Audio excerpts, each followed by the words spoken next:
একটা দেশ সুন্দরভাবে গড়ার জন্য সবার আগে দরকার জ্ঞান। এখানে রাজনৈতিক আলাপ জরুরি সিনেমাতে ইতিহাস ও প্রতিবাদের গল্প রিলিজ পাচ্ছে আগামীকাল। এখানে রাজনৈতিক আলাপ জরুরি সিনেমার নাম শুনেই বোঝা যায় এটি শুধুমাত্র বিনোদনের জন্য বানানো হয়নি, বরং সিনেমাটি সরাসরি কথা বলছে রাজনীতি, সচেতনতা ও ইতিহাস নিয়ে। পলিটিক্যাল জনরার ছবি এমনিতেই আমাদের দেশে কম হয়, এরকম একটা জনরার ছবি হোক, এটাও আমি চেয়েছি। আমরা কাজ করি আপনাদের জন্য, আপনাদের বিনোদন দেওয়ার জন্য, আপনাদের বিনোদন নেয়ার যে আপনাদের আকাঙ্ক্ষা, যে চাওয়া, সেই চাওয়াটুকু পূরণ করার জন্য আমরা কাজ করি। আপনারা যখন আমাদের কাজগুলো দেখেন তখন আমাদের এই পরিশ্রম টুকুন সার্থক হয়।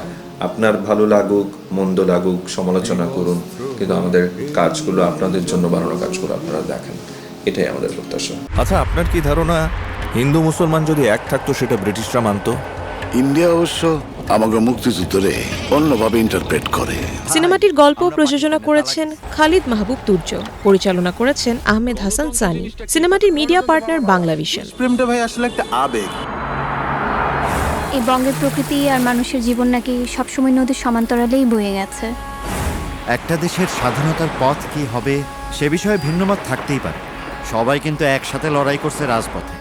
সপরিবারে সিনেমাটা হলে দেখতে আসেন, সিনেমাটা নিয়ে আলাপ করেন, আলোচনা করেন। সিনেমাটার হার্টে যেটা বলা আছে, যেটা আমরা বলতে চাই যে দেশ নিয়ে ভাবাটা আমাদের সবার রাজনৈতিক অধিকার, এই ব্যাপারটার চর্চা যাতে হয়, এটাই আমি চাবো দর্শকরা সিনেমাটা দেখতে আসবে।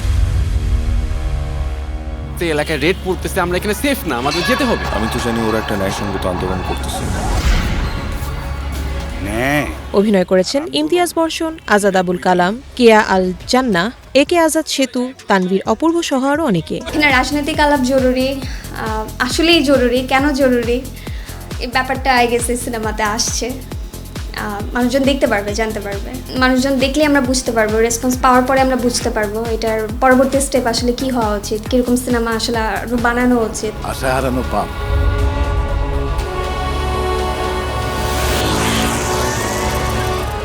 আমাদের এখানকার চলচ্চিত্রে তো এমনিতেই দেখা যাচ্ছে একটা ভাটার চলছে, সো সেই জায়গা থেকে আশা করবো আপনারা হলে আসেন, সিনেমাটা দেখবেন। এবং সিনেমায় অনেক সীমাবদ্ধতা থাকবে, অনেক আলোচনা সমালোচনার জায়গা থাকবে, আমরা সেটা মাথায় নিয়েই করেছি। আমরা চাই আপনারা আসেন এবং তারপর আপনারা সেই জায়গাগুলো আলোচনা করেন, সমালোচনাগুলো করেন। আমরা আমাদের হিস্ট্রিক্যাল এবং পলিটিক্যাল জায়গাগুলোতে আরেকটু জানার চেষ্টা করি। হয়তো আমাদের অনেক গ্যাপ আছে, অনেক জিনিস আমরা করতে পারিনি বা আনতে পারিনি, সেগুলোর যদি আপনাদের মাধ্যমে চর্চায় উঠে আসে তখন হয়তো আমরাও উপকৃত হব। এবং ওভারঅল এটা একটা জার্নি, আমি বলবো আর কি। এই জার্নির মধ্যে আমরা যদি জাতিগতভাবে সবাই কিছুটা আগে যেতে পারি, সেটা আসলে আমাদের সবার জন্য একটা ভালো বিষয় হবে। সিনেমার গল্পের পটভূমিতে থাকবে বঙ্গভঙ্গ থেকে শুরু করে ভাষা আন্দোলন, ৭১-এর মহান স্বাধীনতা যুদ্ধ, ৯০-এর গণ আন্দোলন, ২৪-এর ছাত্র জনতার গণ অভ্যুত্থান, আর উঠে আসবে বাংলাদেশের বিভিন্ন সময় রাজনৈতিক ও ঐতিহাসিক অধ্যায়। সিনেমাটা দেখেন, আমরা আরো সিনেমা করতে চাই। আপনারা সিনেমাটা দেখলে এটা আমাদের জন্য গুড এনাফ।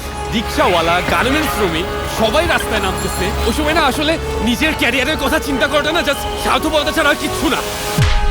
এইবারের ২৪তম ঢাকা আন্তর্জাতিক চলচ্চিত্র উৎসবে আমার প্রথম বানানো স্বল্পদৈর্ঘ্য চলচ্চিত্র সং ফ্রম দ্য সাউথ এবং আমার প্রথম বানানো পূর্ণদৈর্ঘ্য চলচ্চিত্র এখানে রাজনৈতিক আলাপ জরুরি, দুটো সিনেমাই অফিসিয়ালি সিলেক্টেড হয়েছে।